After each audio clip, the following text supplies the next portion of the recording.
Okay, let's talk about a problem that drives so many of us in the professional world absolutely crazy. It's this puzzle of having a team that's overflowing with potential, but just can't seem to get things done. You know the feeling, right? You're in that brainstorming session, the energy in the room is electric, ideas are flying, it feels like you're on the verge of something huge. And then nothing. A few weeks go by, and it's like that meeting never happened. So what gives? Why do the best ideas from the smartest people so often just die on the whiteboard? Well, the easy answer, the one our brains jump to almost immediately, is just laziness. We figure the team wasn't motivated enough, or maybe they just lacked the discipline to follow through. But you and I both know it's rarely that simple. The real reason is so much more interesting, and it's buried deep inside our own psychology. It's not really about a lack of will. It's about a series of invisible mental roadblocks that get in our way.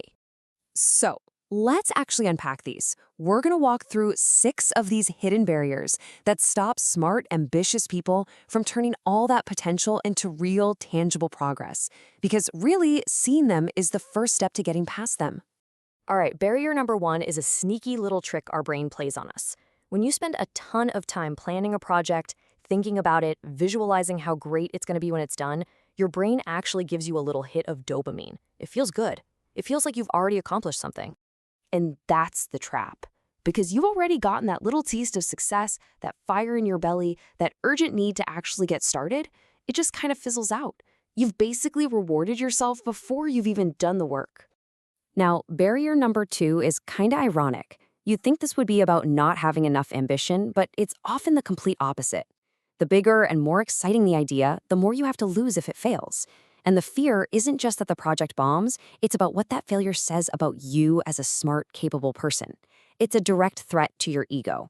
So what do? We subconsciously protect ourselves by doing nothing.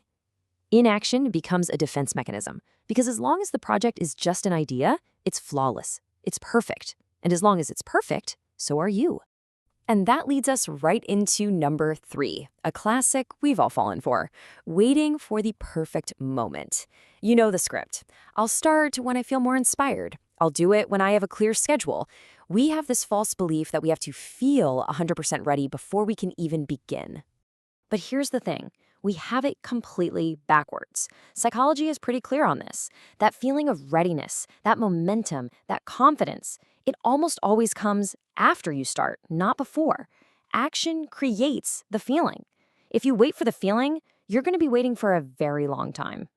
Barrier 4. Oh, you know this one. We call it analysis paralysis. It's when the team spends so much mental energy trying to plan for every single possibility, every tiny risk, every edge case, that they completely burn themselves out before writing a single line of code or making a single sales call. By the time the perfect plan is ready, their mental gas tank is on empty. Okay, this next one is a little deeper, but it is so important. It's about identity. You might consciously say, I want to achieve this huge goal.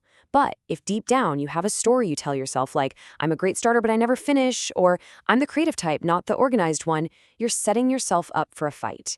Think about it. Our brains are desperate for consistency. They hate hypocrisy. So if you try to do something that contradicts your core identity, your brain will literally sabotage you to bring your actions back in line with who you believe you are. You have to change the belief first. And finally, our 6th barrier.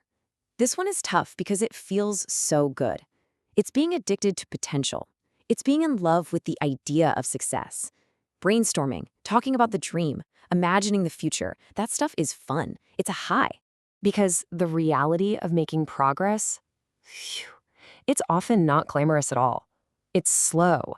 It's doing the same boring thing over and over. It's uncomfortable. There's this huge canyon between the excitement of what if and the daily grind of what is. And that's exactly where people get stuck. It just feels better to live in that exciting fantasy of who you could be, rather than doing the hard, uncomfortable work of who you are today. It's a total emotional escape. So when you look at all 6 of these barriers, it can feel a bit daunting.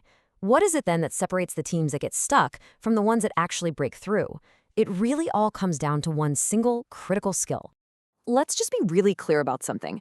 In a world full of smart, talented people, having a brilliant idea is not the rare part. It's actually pretty common.